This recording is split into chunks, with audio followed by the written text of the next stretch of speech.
Hi, it's Steve. Today we'd like to show you how to change a drum roller on your dryer. It's a really easy job. Let me show you how we do it. Now, before we begin this repair, the first thing we'll need to do is to disconnect power to the dryer. So either pull it far enough forward that you can unplug it, or locate the electrical panel, turn off the appropriate breaker, or remove the appropriate fuses. Now, once we've done that, we'll then pull that dryer at least far enough that we can access retaining screws that secure the top to the cabinet, and they are located just under the lip at the back of the cabinet. So now we'll remove those 3 screws, and they're the ones that are tucked in underneath the top, not the ones that are fully exposed.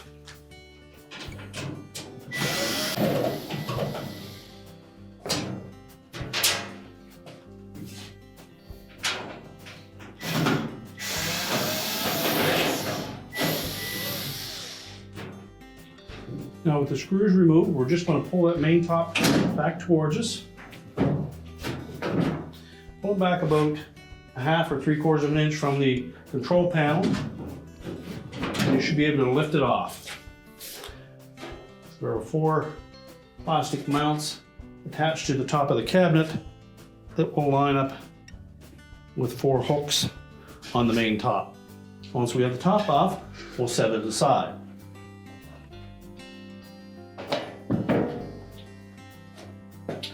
Now our next step will be to remove 2 screws, one in either corner, that secure that console to that mounting bracket.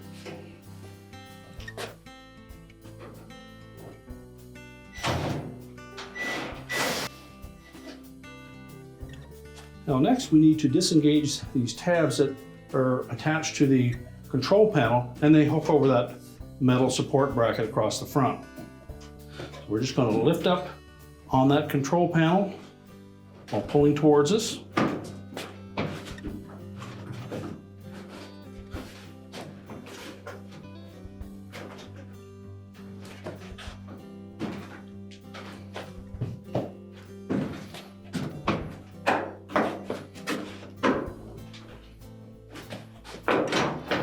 Now once that has cleared that metal bracket, you'll find that the electrical connections to the control panel will bind up against that support bracket.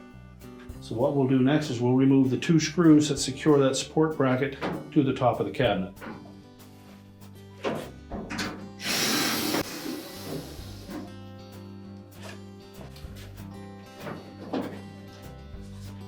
Now once we've got that control panel free of that metal bracket, you may find that you're able to tilt it far enough forward while lifting up on it to disengage it from the front panel. More often than not, you'll find that these 2 electrical connections prevent you from lifting it up high enough. So you may wish to disconnect those 2 first, and they're on there fairly snug. So it's best to use a pair of pliers. Take note that there is a locking tab for each of them. So we're going to compress that locking tab just by pulling upwards on it, and using our pliers, we'll pull that connector back at the same time.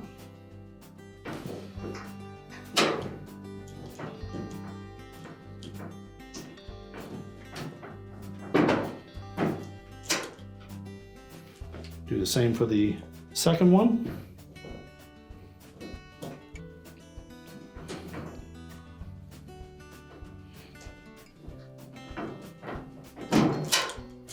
Now once you've disconnected those 2 harnesses, you should then be able to tilt that panel up and away. At this point, you can disconnect the remaining 4 harnesses that hold the control panel in place, or you may choose just to tilt the panel up on top. We're going to remove it. Again, there was a locking tab for those connectors. Depress the tab and pull the harness connector away.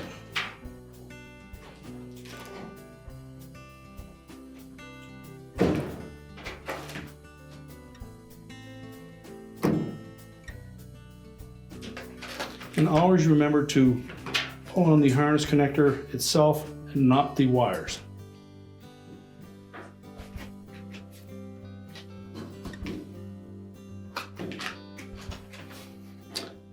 Now we have the control panel free, we can set that aside. Now we'll go to the front of the dryer.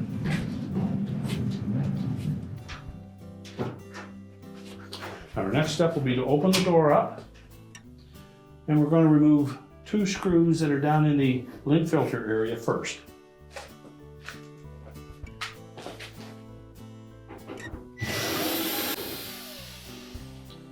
We'll take note that these are a machine screw and not a self-tapping screw.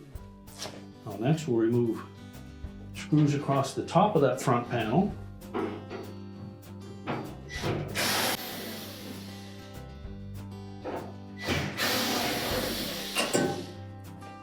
And just support that panel and door as you remove the last screw.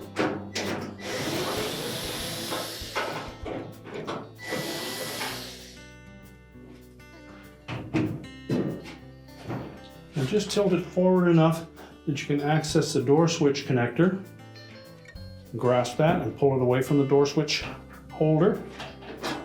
There is no locking tab on that. Just get a good firm grip on the connector and pull it towards you. Tilt the whole panel and door assembly down and then lift it off the bottom. We'll set that aside. Now next we'll need to remove the front bulkhead. Before we do that, we'll disconnect the wire harness to the light bulb socket. Simply grasp that and pull it away from the socket. Now there are 4 screws that secure that bulkhead to the cabinet. We'll remove those next.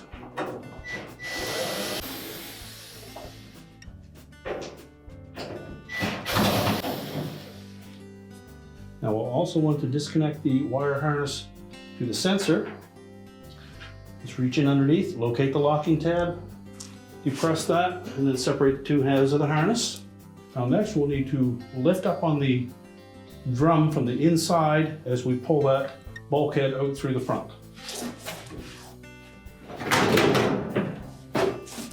By lifting it up, we disengage the front rollers from the front edge of that drum. Now if we're just changing one of the front rollers, all we need to do is remove the tri-ring that holds the roller in place. If you're replacing one of the rear rollers, you'll need to first of all remove the drum. And to do that, you will need to reach in, disconnect the drum belt from the idler, slacken that off, then remove 2 screws on either side of the support bracket, lift that out of the way, and then pull the drum out. Now to remove that tri-ring, we'll take a flat blade screwdriver and we're just going to pull that out far enough to pull it out of the detent in that drum roller shaft. Just lift one side off and the second side.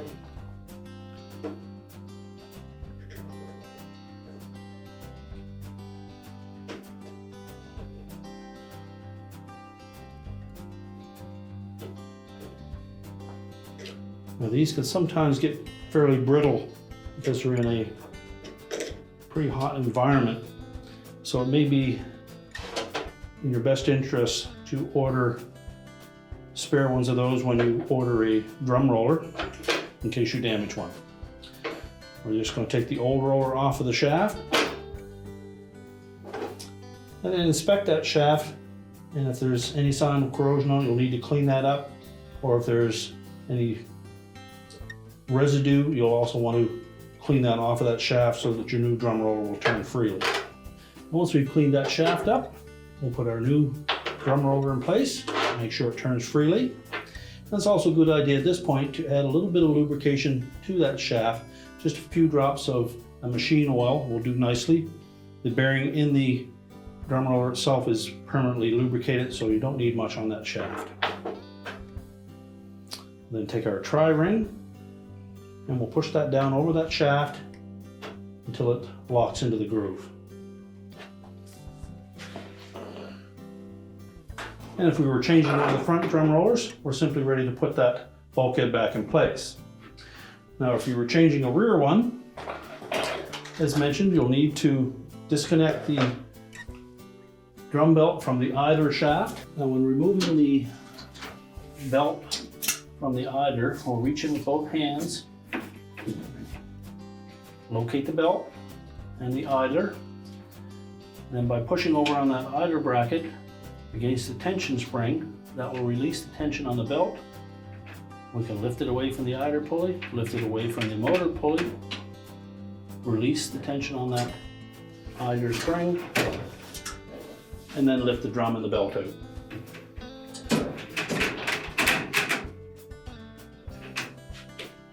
Next, we'll remove the screws for this front bracket, and then we'll pull the drum out of the way.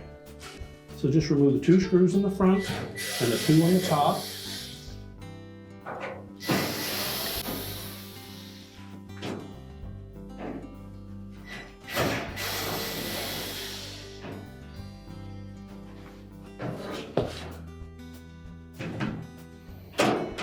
And disengage that bracket, pull the wire harness out through the opening, and unhook the door switch harness from behind.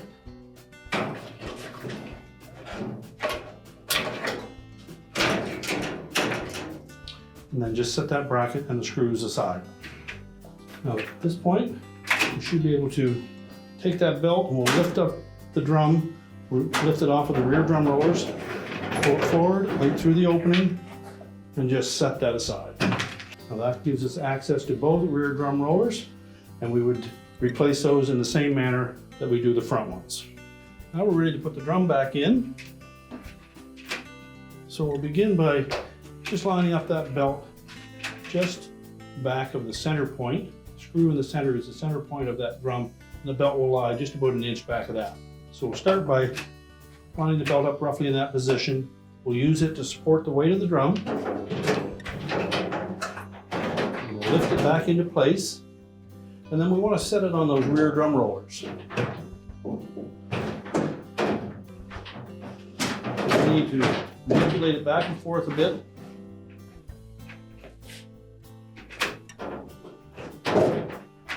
And you'll feel it when it drops into place. Now again, we'll pull that belt roughly into the position that it should be in.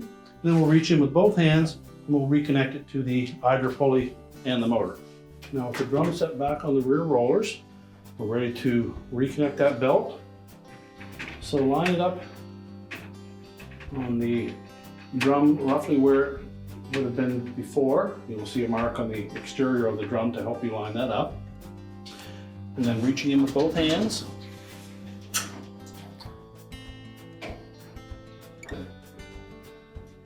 Take the belt, and we're going to wrap it over top of that idler. Pull the idler to the left,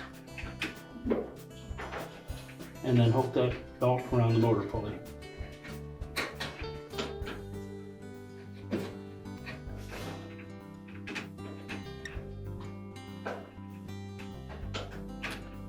Make sure the groove side of the belt is into the motor pulley.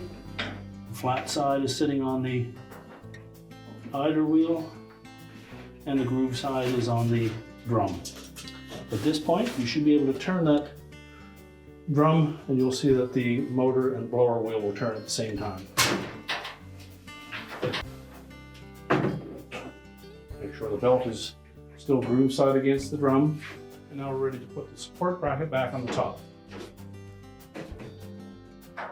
Pull the wire harnesses out. We'll attach the one for the door switch into the holder. And then line that bracket up with screw holes on the top of the cabinet. And you note that there's a hook on either side that will fit into a slotted opening on the front of that panel.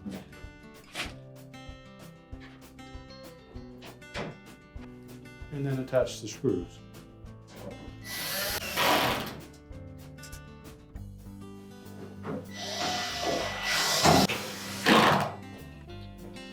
Make sure the screws that you put in the front are roughly in about the center of that bracket.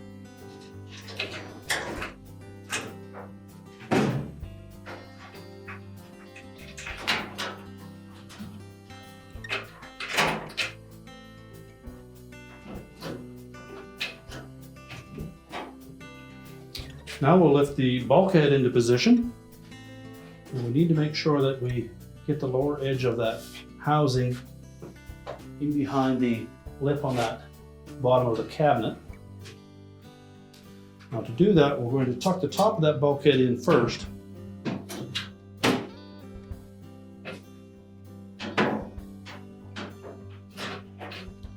And we'll also need to lift up on the drum at the same time.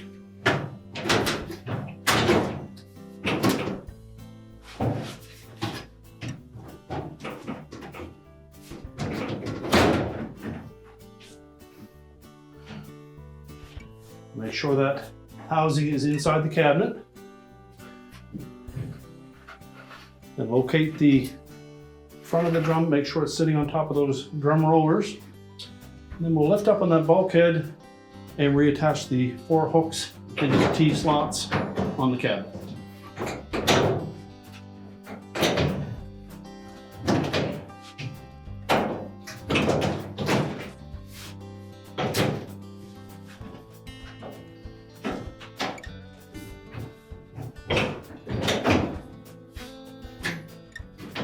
Now once we have one side in, concentrate on the opposite side. And then just rotate that drum to make sure that it's sitting on the drum rollers properly.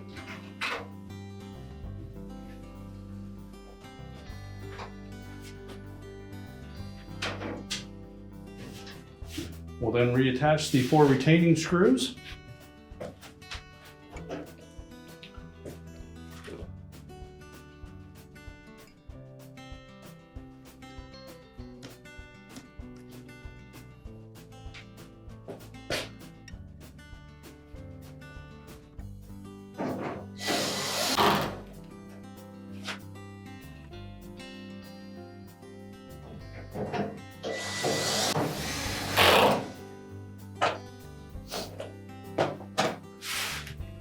Next, we'll reattach the harness for the dryer sensor. Make sure that the locking tab engages. Now, before we put the front panel on, our next step will be to reconnect the wire harness to the light socket. Make sure that's firmly pressed in place. It's easier to do it before you put the front panel on because you have more room to do so.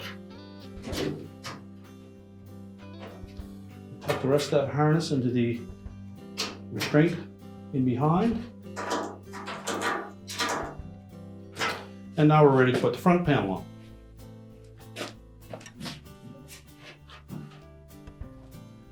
Now when installing the front panel, we want to make sure that we line up those 2 slotted openings on the bottom with the 2 tabs that are attached to the base at the front. Make sure it sits evenly on those and is all the way pushed down. We'll tilt it forward enough that we can reconnect the harness to the door switch. Press that firmly into place. And then we're ready to reattach the screws that secure that front panel to the cross member on the top.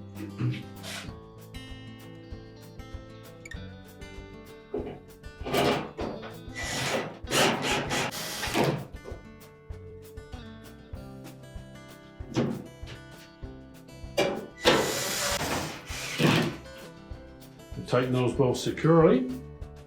And now we're ready to put the console back in place. So we'll begin by installing the 4 smaller harnesses first. They're all basically color coded, so you can't mix them up. There are 2 blue ones and 2 white ones. Now with those pressed firmly into place, we're next going to set that control panel down onto the top of the front panel.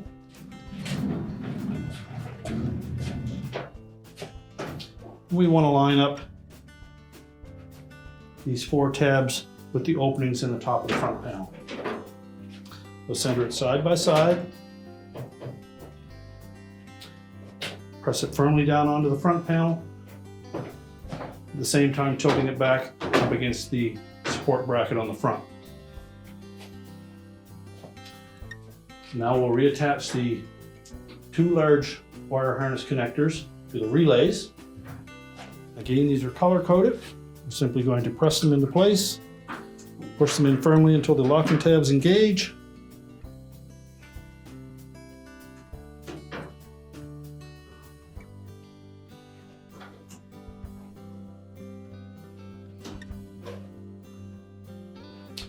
Now we're going to push the top edge of that control panel over the metal bracket to make sure that it locks in place.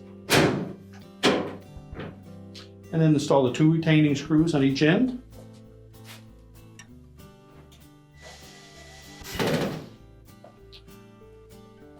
We can then put the main top back on. And again, we want to line that up, leave a gap about 1/2 to 3/4 of an inch between the front edge of that panel and the back edge of the console. And then just push it forward, and that will lock it in on both sides. Install the 3 retaining screws across the back.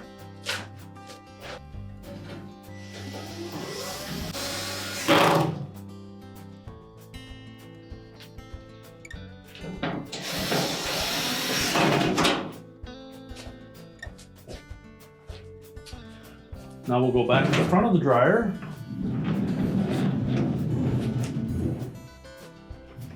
And we'll reinstall the 2 screws through the front panel into that bulkhead. These are the 2 machine screws.